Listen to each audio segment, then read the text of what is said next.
No, you have to broadcast first. This is not a webinar. I didn't do it that way. Oh, So okay. straight Q&A. So we'll let the students in, and let's go ahead and start up for time's sake.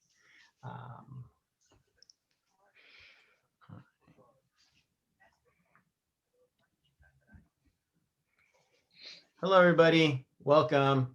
Oh, here she comes. Looks like we're in the gymnasium.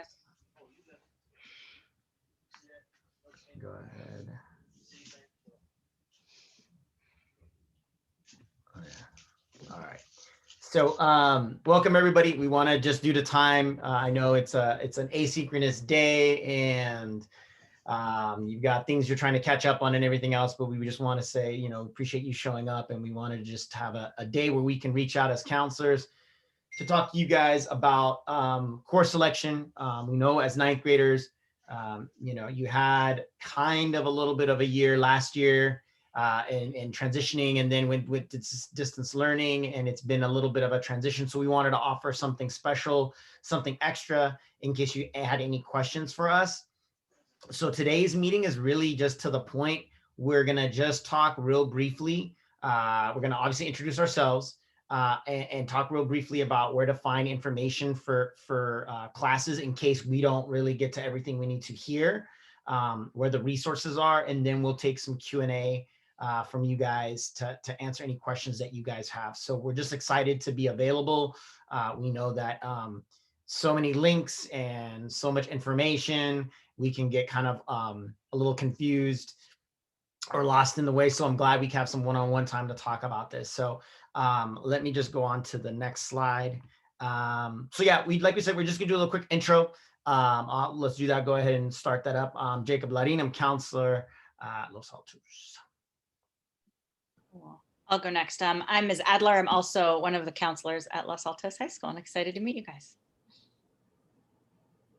Oh, I'm Ms. Tamisha Wise, one of the counselors as well. Thank you for coming. I'm Ms. Parker. I'm also one of the counselors. Great. So we know what we're going to cover today.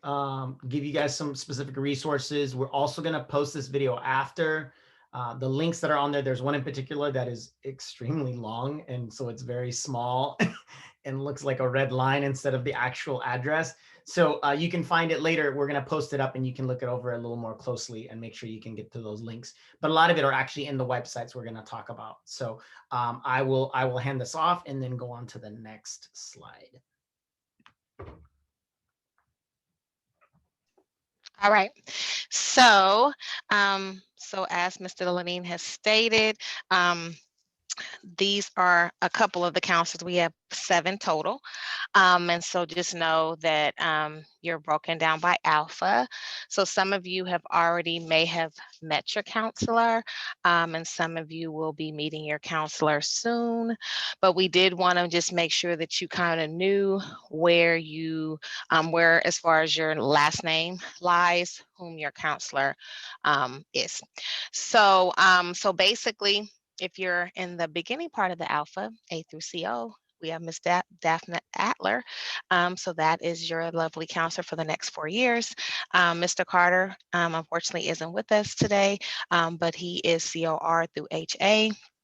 Ms. Parker, she has kind of the middle part of the alpha, the HE through LI, and Mr. Rojas, the LL through PO, PLP, to ST, and Miss Mistel Ali is SU through Z. And Mr. Delaney actually works with the academy, and you're assigned to him as well. So Miss Mistel is actually on leave this rest of the school year, so you will see Miss Hutchin, which is actually her her sub. So don't be alarmed if you don't see Miss Mistel's name. You will see Miss Hutchin's name, but she is subbing for Miss Mistel for the remainder of the school year. So that is our counseling department. Next slide, please. Oh, before I wait, go back. Sorry. And then at the top, that is our brand new counseling website that we definitely want students to take a look at. It's a wealth of information. So you're able to definitely get a lot of your questions answered when it comes to that website. We put a lot of work into it just to ensure that you had information at your fingertips. And so that's kind of why we stress that website, because it has such a wealth of information. Sorry, Ms. Elaine, thank you. Good. Next slide, please. So as we stated, this website is for all sources, all resources, one location. The good thing about the website is they have a digital catalog or course catalog. So if you have any specific questions about the actual the courses themselves, they have everything this at your fingertips. And so we just want to make sure that you actually take a look at that, as well as reviewing your graduation requirements and your four-year academic planning tool, which as your ninth grade, you'll be meeting with your counselor if you haven't already. You will be meeting with your counselor and you would be going over graduation requirements as well as the four-year academic planning tool. But we also want you to be more proactive than reactive.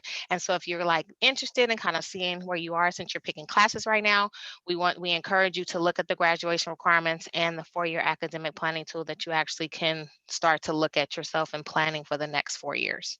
Next slide. I'll turn it over to Ms. Parker. Okay, everyone. So yes, the counseling website just has a wealth of information. I'm sure there's probably lots of questions you're having about the course selection process. This is your first time doing it as a high school student. So when you're looking at the MVLA or the counseling website, if you go up top to the course selection info, you can access things like the course catalog, which Ms. Wise just went over. There's also information about the graduation and college entrance requirements. So just so much information. So make sure you check that out. And because there's so much information, if you need a little bit help sorting through it, you can always contact your counselor to make sense of some of the things that you're seeing. So let's go to the next slide, please. So one of the tools that you can find on that section of the website is this course selection worksheet, this form. So it's totally just a reference tool for you. You don't have to turn this in anywhere, but this is going to let you see all of the different courses that are available to you for next year in 10th grade. Just make sure you click the one that says 10th grade. And then you will also see the different course codes that are listed next to the subject area or the subject title, and you can type that into Aries as a quick little shortcut to adding classes into your course requests for next year. Yeah, next slide, we'll turn it over to Miss Adler. That's me. All right. So lastly, you guys might have some questions because this is the first time that you've done it since you got to Los Altos, of course. And if you have met with your counsel already, maybe you've already talked about this. If you haven't, or if you still have additional questions or other things came up, you are more than welcome, and we invite you to come and see us. So your counselor has regular office hours anyways, every Monday, Tuesday, Thursday, and Friday during the student lunch period. That's like the whole year on Zoom. And the Zoom links are all on the counseling website. And then for course selection right now, in addition to the regular hours, we also had, we had some hours last week, but today, February 3rd, we have this entire afternoon from 1:30 to 3:45. Your counselor will be on Zoom available to help you and answer any questions. And then also next Wednesday from 1:30 to 3:45. So lots of time between now and the 12th when you have to make your final decisions. Next slide, please. And that's pretty much it for what we wanted to share with you. What questions do you guys have? Anyone? This is a really good opportunity. So you can just put your questions into the chat box and we will answer them.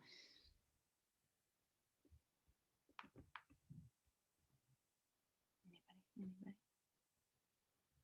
No questions right now? Okay.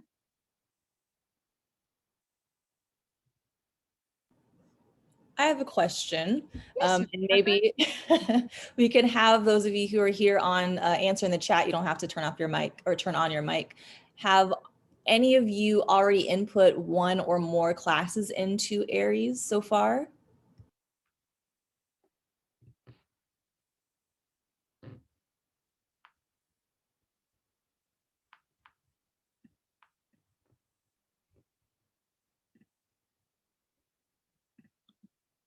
let's see. Archer says no. Carter, how do you set up individual? Oh, okay. So in the Q&A, so you just drop in to your counselor's Zoom office hours.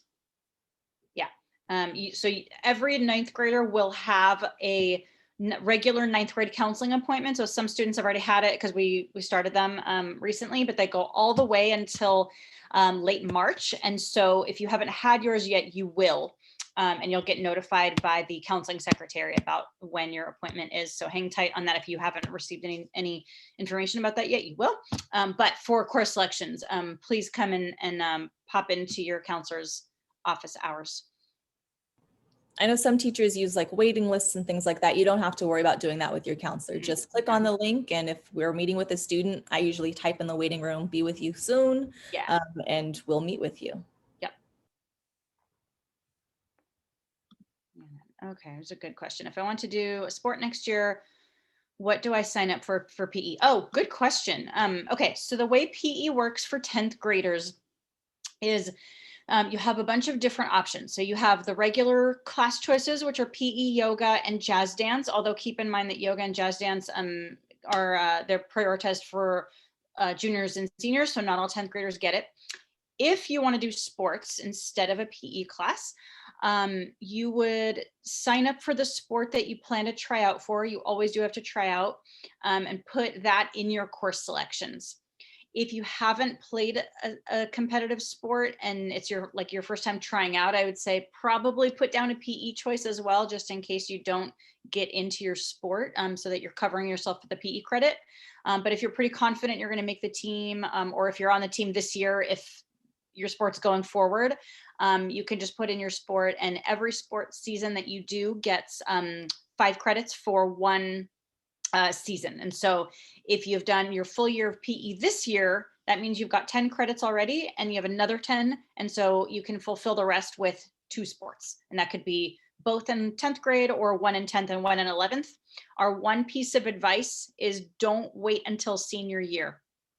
It gets kind of stressful and for you and for us who are monitoring who's graduating, and you never want your graduation to come down to whether or not you finish PE, because even in non-pandemic times, stuff happens, injuries and other reasons why students can't fulfill their sports seasons. So it's really best to finish your PE by junior year, even earlier, but at least by junior year. And all those options are available if you pass your fitness test. Yes. Do we know what's happening with that for this spring? It sounds like from other students I've had that's still been communicated to them by their PE teachers. Okay. Cool. Okay. So basically check with your PE teachers that they will know the most up-to-date information about PE fitness testing. In a normal year, you have to pass your PE fitness testing in order to waive the regular PE class and do one of the other PE options like yoga, jazz, sports, marching band. If you don't pass your test, then you have to do regular PE. But talk to your PE teacher about it for this year. So we did have students show up just recently. So I just want to make sure everyone's on the same page. We're just in Q&A now talking about courses. And if you have any questions about honors versus regular, certain subjects, homework, just some general questions about what to pick for classes, now's the time to ask. You're more than welcome to put on the mic if you feel like you're comfortable with that, or you can private chat. We can all see the comments and we can answer them one at a time. So I have here, whoever wants to, how many years of music is required for us here at Los Altos? I can take it. So For graduation purposes, you get to choose any combination of 3 different subject areas, 20 credits. So that's the visual performing arts, world language, or practical arts. So like comp sci, engineering, those are examples of practical art. So any 2 of those different subject areas. However, for college entrance, you do need 1 year of a visual performing art. If you really love music, you can do it all 4 years. But you'll want to do 1 year of a visual performing art, whether that's music or choir or painting, photo, any of those art classes. Right, right. And one thing to add about that, if you've been doing music already, you can sign up for either symphonic band or orchestra. But if you haven't done an instrument previously, we're trying to offer a new class called Exploring Music next year, which is for students who do not currently play. So that's pretty cool because in the past you've always had to come in with prior experience. So that's a neat option for students who are like curious about an instrument but have never played one before. Anyone else? Any other questions? These are really good. Yeah, we got a hand. Daniel, you have a question?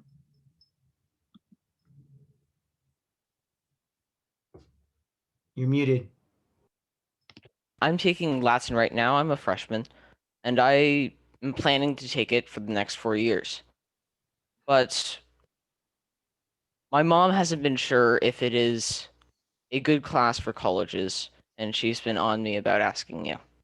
What? I think you cut out on your mic at the beginning there. Could you just repeat what class that was? Latin.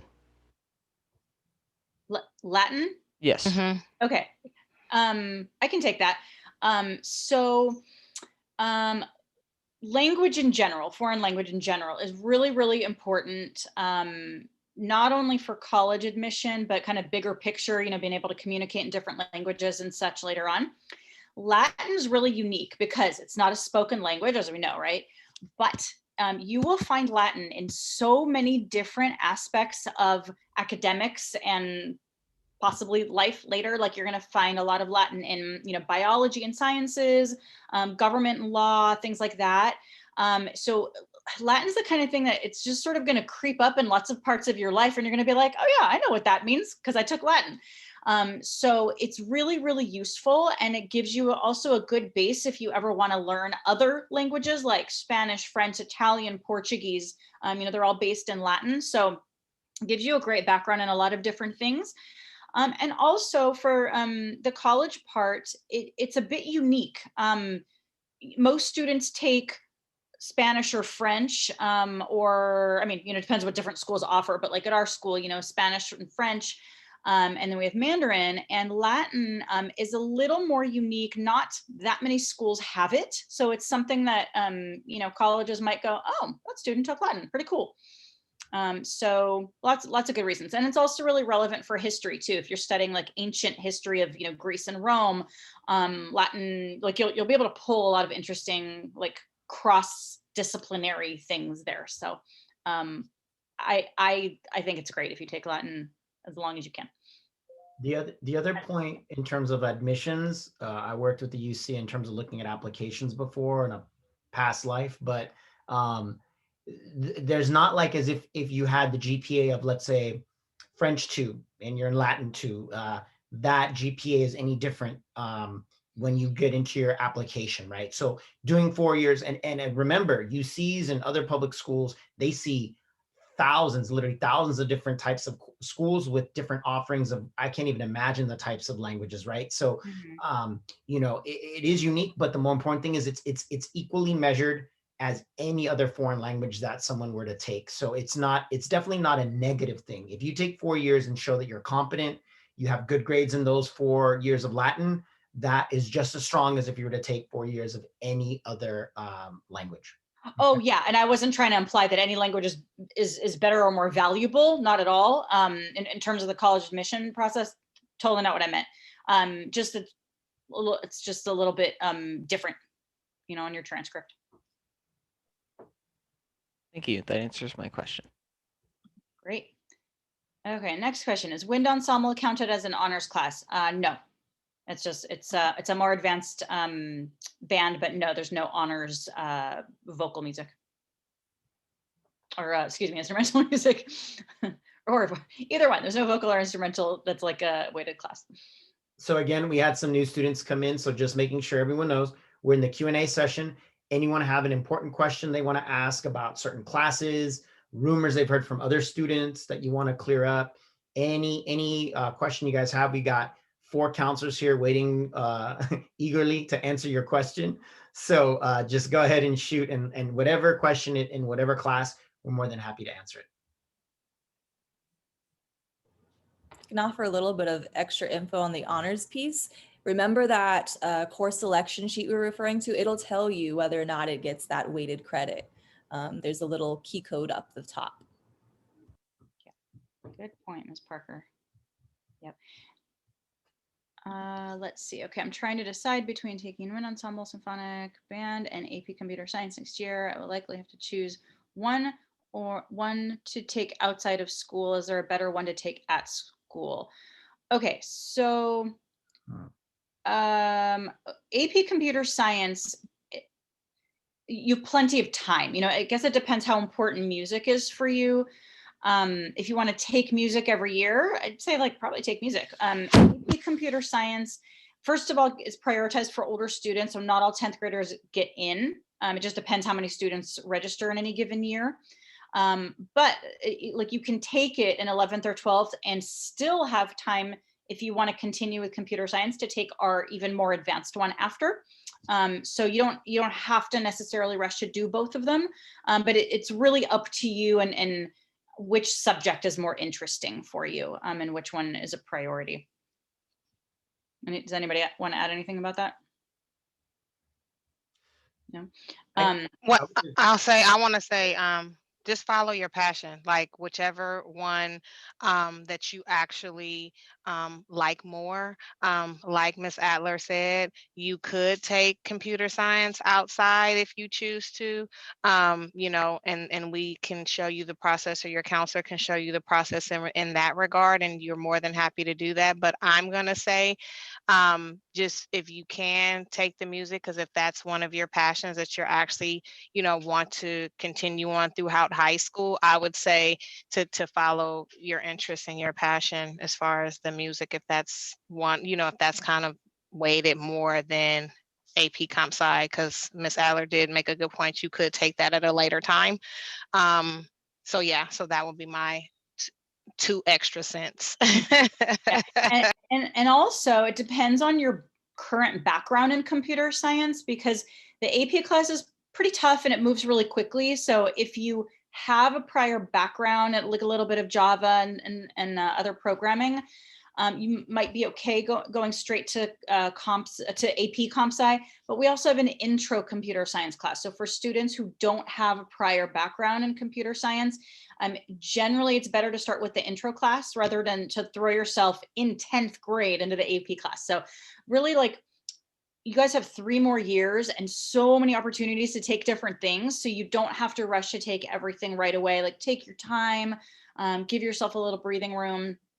And, next year in particular, right now we don't know when we're going back to school, right? If we don't go back in person until August, next year is going to be a really unique year in that everybody has to get used to normal school again, right?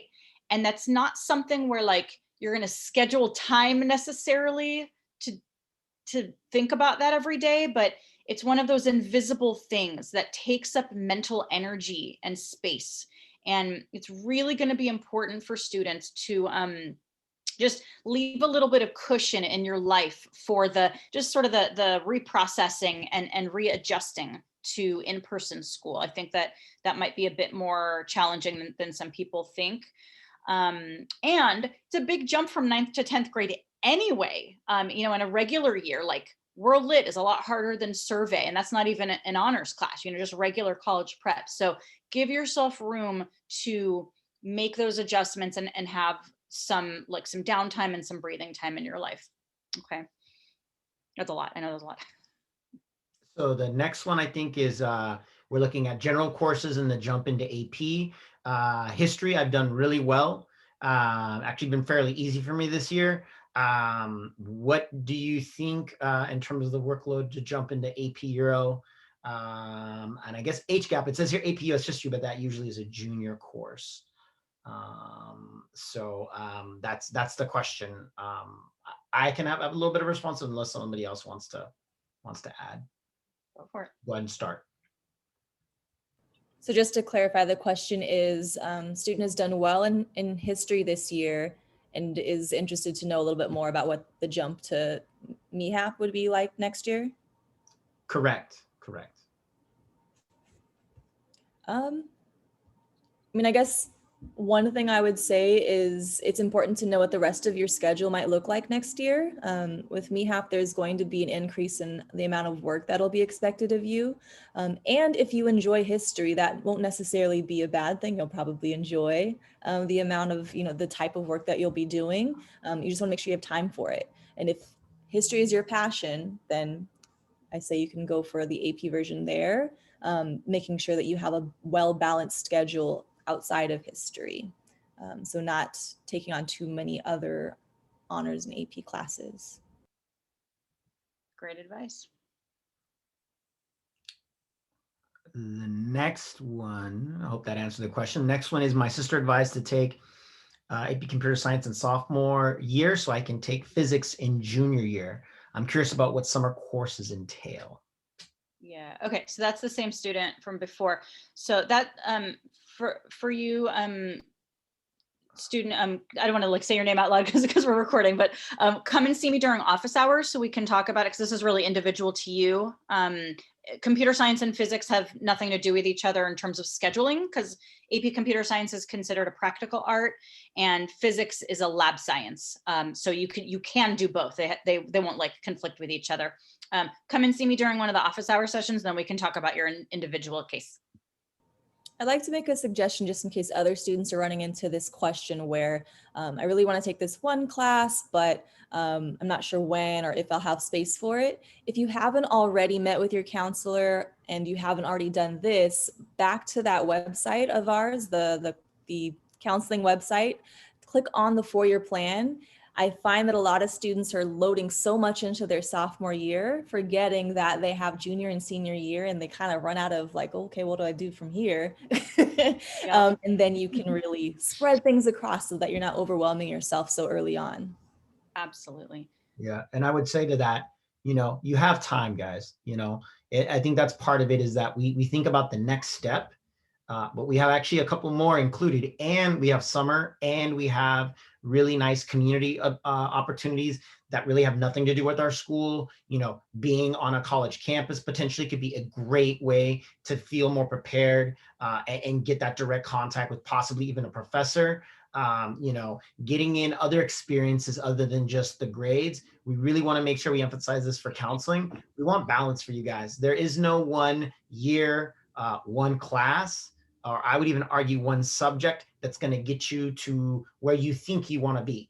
And the one other piece I want to talk about that can happen very often is what you think you're going to be aiming for and your goal as a sophomore. I'll put about $50 on this, that about half of you will change dramatically what your goal is, right, between right now and your senior year.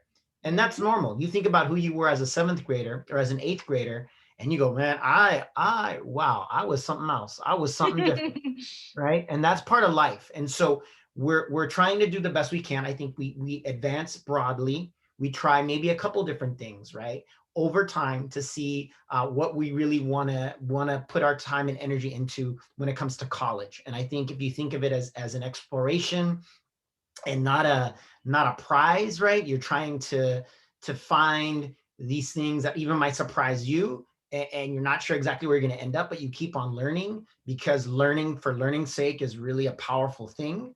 You're going to go really far, guys. So I think that's a really good piece of advice, that you don't want to just this 1 year. I got 1 year and I'm going to put this all in. You got a lot of time, guys. Yep. Yeah. And I also want to, I'm sorry, real quick, and because I want to get this point out too. And I want to point out too that I understand that you're able to take more honors and AP courses, but you don't necessarily have to bombard your whole schedule with all AP and honors courses, because just because and with the honors and AP courses, they do have a lot more work. And so you definitely want to, we stress balance, balance, balance, but we're really genuinely serious about just ensuring that you understand that it is going to be a lot more work, a lot more rigor, and having 4 or 5, maybe 6 AP and honors classes is going to quadruple your amount of work probably than what you're currently doing right now. And so you just have to be mindful. I do recommend that you do go to our website and do the time management worksheet, because I feel like with the time management worksheet, it will really will help you look at the hours in the day, hours per week, and things of that nature. So you're really able to really see if it's feasible to be able to take the classes, be able to take your extracurricular activities, and still be able to take care of yourself at the same time. And so that's why I do encourage students to definitely think wisely as far as when they are picking their classes, but also just know that if you're like in an honors or AP class and they do have a lower level, if it gets too much, you please go to your counselor so we can perhaps adjust your schedule if needed, because we definitely stress self-care when it comes to the students and your overall well-being. Right. And to piggyback on that, that is true that you can get a schedule change. Sometimes it depends if there's space, but that does not mean that at this point you go, cool, I'm going to sign up for all the honors and AP classes and kind of see what I like and shop around a little bit. Not what we mean by that. It means right now you want to make the most thoughtful decisions that you can. Talk to your counselor, talk to your current teachers, talk to the teachers of the classes you're interested in for next year to find out more details. Make the best decisions you can and choose those honors and AP courses and subjects that you're going to enjoy and you really want to spend more time on. And then other subjects, just do the regular college prep level, because we also can't guarantee that you can drop, or maybe we can drop you, but it totally messes up your schedule that you really liked. So don't put yourself in that position, because that can be like not fun either. So try to make the best decisions you can. Second thing I want to add, also pertaining specifically to next year's, with the time management part and the balance, remember that this year everyone's schedule is kind of on the light side, right, in terms of activities and social things. If we're able to return to semi-normal life next year, you're going to want to see your friends, you're going to want to jump into activities, and you should be doing those things. We want you to do those things.